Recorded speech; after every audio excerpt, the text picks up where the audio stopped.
Hello everybody, my name is Petr Koutný and today I have for you another nice and interesting chess game of great Garry Kasparov. To be honest and to be open, I am enjoying his games. His games are full of motivation, inspiration, fight and energy, and I'm going to show another his nice game. Played on 1983, white was Nikolic Predrag and black is Garry Kasparov, and we are watching Tartakower defense. Tartakower defense used to be popular opening in the last century, maybe not up to date is such a popular because I can't remember strong chess player, super strong grandmaster playing this opening, but still this opening is solid. And if you are playing against a white who is attacking you with first move d4, this is not the best choice. Of course, if you are not super strong GM, but if you are amateur chess player, you could play nearly everything. So Tartakower defense is on a table, and white decided to play variation with move bishop g5. Let's speak about this pawn. This pawn is a typical isolated d5 pawn, which is strong in the middle game, and you will see how strong this pawn is if you know how to play with him, and it could be some kind of small weakness in the endgame.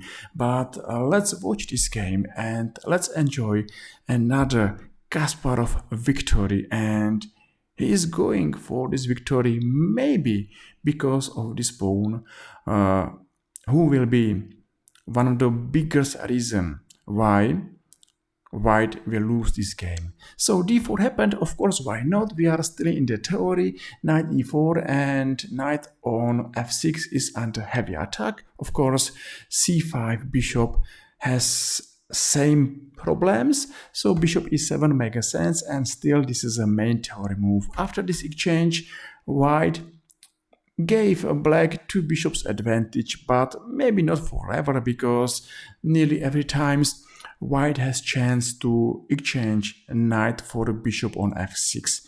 White played rook c1, rook e8, and now knight e1.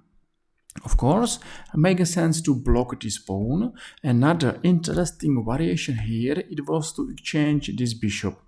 If I am white, I will take this bishop without any doubt, and say this variation is interesting. Why? Because after move b4, a6, a4, here black has interesting chess plan. He could go rook d8 and now d3, and maybe you don't believe it that this move is working well for black, but it's working. Why? Because even for a while black is losing pawn. I told you, very important pawn. It's not losing for nothing, because exactly here black is working on targets. It's important to attack opponent's weaknesses, and here d3 pawn is a weak pawn, and after move bishop f5, yes, black has a target and black is attacking, so white is defending, and activity is the most important chess principle. At least something to play. Yes, of course, this variation is still interesting, because after move b5 and bishop d3, this game is open. This game is open, and Stockfish will tell you that this is a level, but this is a hard level to believe that everything is fine for white.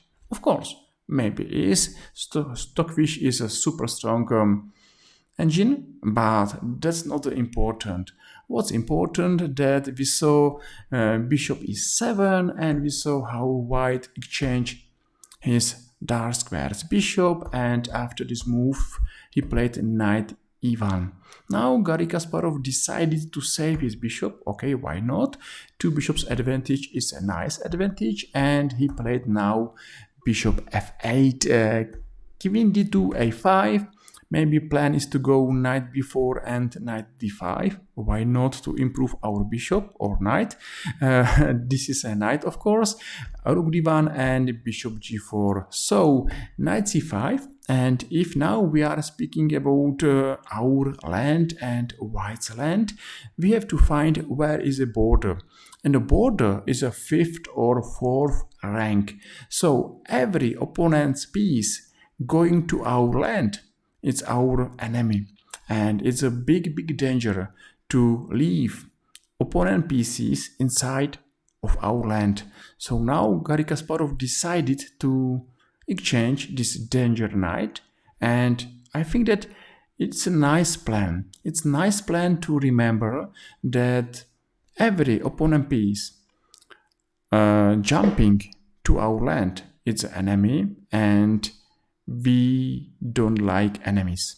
So bishop took on c5, and now white decided to take by a rook. Of course, it's a mistake to take by a knight, because there maybe a pawn on e2 is falling down. Yes, of course, another reason is a queen b6. Yes, so now white took by a rook, but exactly here there is a threat, and the threat has a name, f5. f5 is a threat because if this knight is going some way away, e2 pawn is under danger, and rook on c5, it's nearly for free. So the best answer here, it was to play maybe a rook c1 and say this position is complicated, is open, and both players are playing for advantage. Nice, but here, after move h3, everything is wrong. This is a big, big mistake, and maybe white was not careful.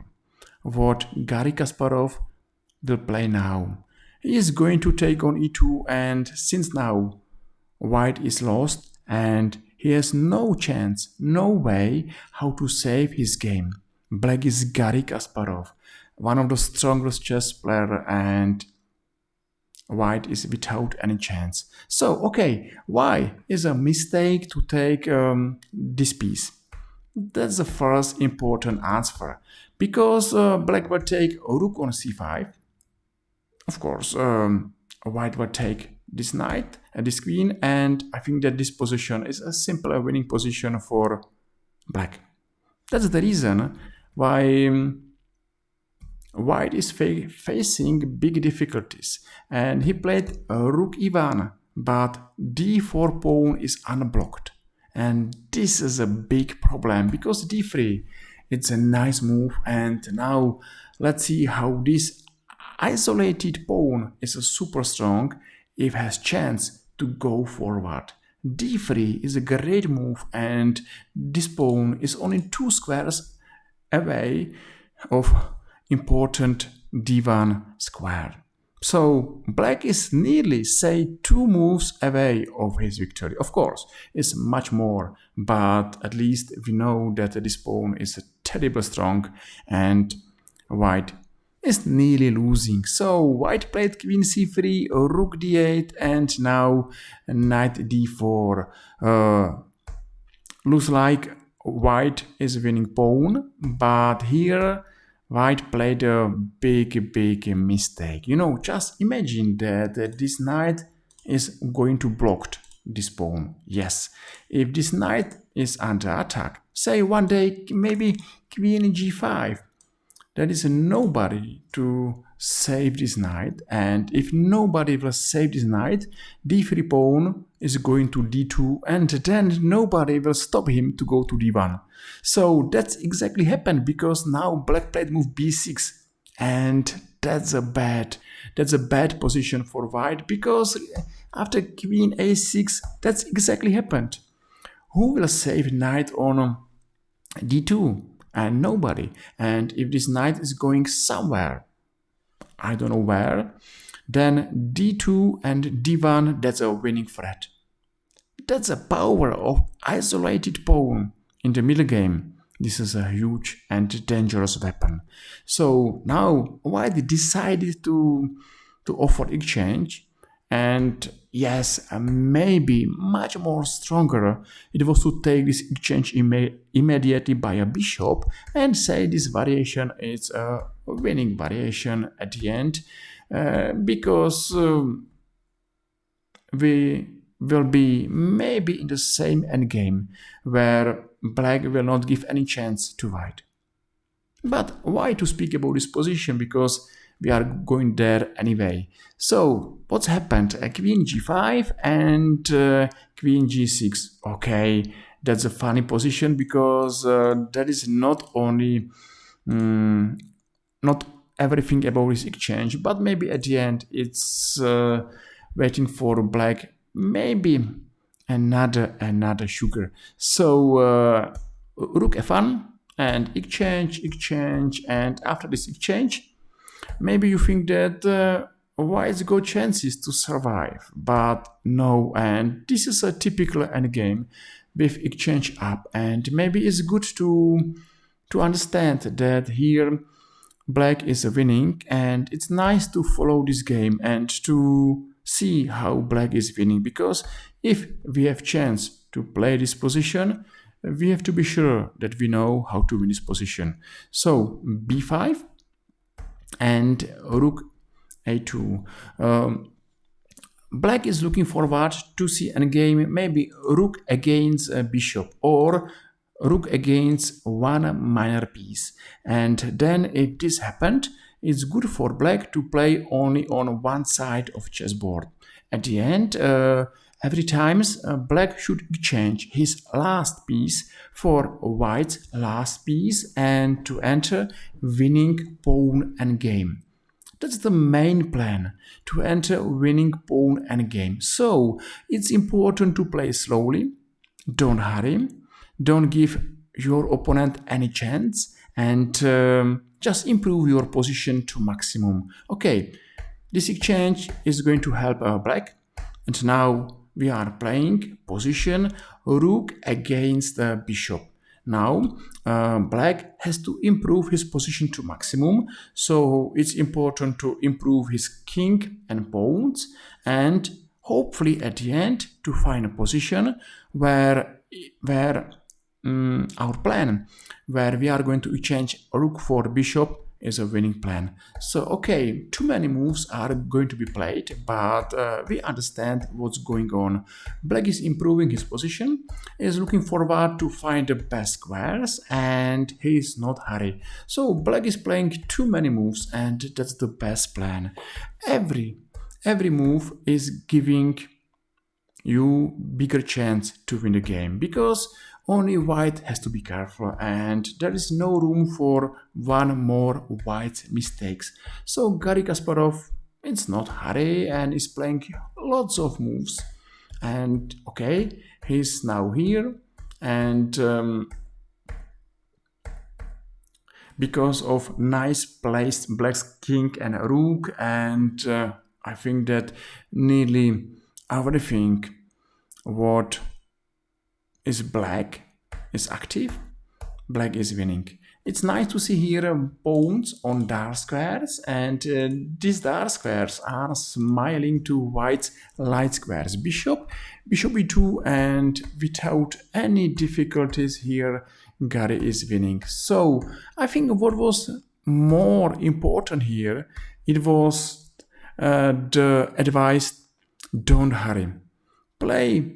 Why not to play 40 moves? Why not to play 60 moves? At the end, you are winning, but don't hurry and don't destroy your winning position.